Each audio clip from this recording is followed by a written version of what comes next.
നമ്മൾ ചർച്ച ചെയ്ത പോലെ യെല്ലോ കാർഡ് ശ്രീകുമാറിന് തന്നെയാണ് ലാലേട്ടൻ കൊടുത്തത്. കാരണം വേറൊന്നല്ല, കമ്മ്യൂണിറ്റിക്കെതിരെ ഒരു പരാമർശം നടത്തിയിരുന്നല്ലോ. അതേ തുടർന്ന് തന്നെയാണ് യെല്ലോ കാർഡ് കൊടുത്തത്. അത് ചോദ്യം ചെയ്തപ്പോൾ നമ്മുടെ ശ്രീകുമാർ ആണെങ്കിൽ ആ തെറ്റ് അക്സെപ്റ്റ് ചെയ്യുകയും ചെയ്തു. അതുകൊണ്ട് തന്നെ ലാലേട്ടൻ അത് ഭയങ്കരമായ രീതിയിലൊന്നും കൈകാര്യം ചെയ്തില്ല. ഒരു സ്മൂത്ത് ആയിട്ട് തന്നെ കൈകാര്യം ചെയ്തു.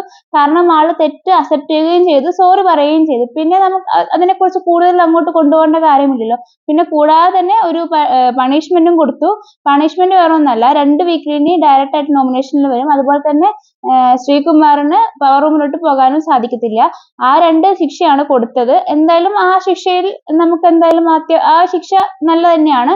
കാരണം ഇനി അത് ചെയ്യാൻ പാടില്ല, ഇനി ചെയ്യില്ലെന്ന് തന്നെ വിശ്വസിക്കാം. ശ്രീകുമാർ അത് അംഗീകരിക്കുകയും ചെയ്തു. കാരണം ഒരാൾ തെറ്റ് അക്സെപ്റ്റ് ചെയ്ത് കഴിഞ്ഞാൽ പിന്നെ ആളെ ക്രൂശിക്കേണ്ട കാര്യമില്ലല്ലോ. അപ്പൊ ആ ഒരു ഇൻസിഡന്റ് നമുക്ക് എല്ലാവർക്കും ഇവിടെ തന്നെ ഉപേക്ഷിക്കാം. വേറൊരു ശ്രീകുമാറിനെ നമുക്ക് എന്തായാലും കാണാം. ഇനി ശ്രീകുമാറിന്റെ ഗെയിം എന്താണെന്ന് നമുക്ക് നോക്കാം. എന്തായാലും വെയിറ്റ് ചെയ്ത് കാണാം അടുത്ത വീക്കിൽ ശ്രീകുമാർ എങ്ങനെയാന്നുള്ളത്. പിന്നെ കുറെ കാര്യങ്ങളൊക്കെ നമ്മുടെ ഹൗസിനുള്ളിൽ നടന്നിട്ടുണ്ട്, കുറെ കാര്യങ്ങൾ ചർച്ച ചെയ്യാനുണ്ട്. അപ്പൊ എന്തായാലും എപ്പിസോഡ് റിവ്യൂ ആയിട്ട് ഞാൻ അടുത്ത വീഡിയോയിൽ വരാം. അപ്പൊ ബൈ.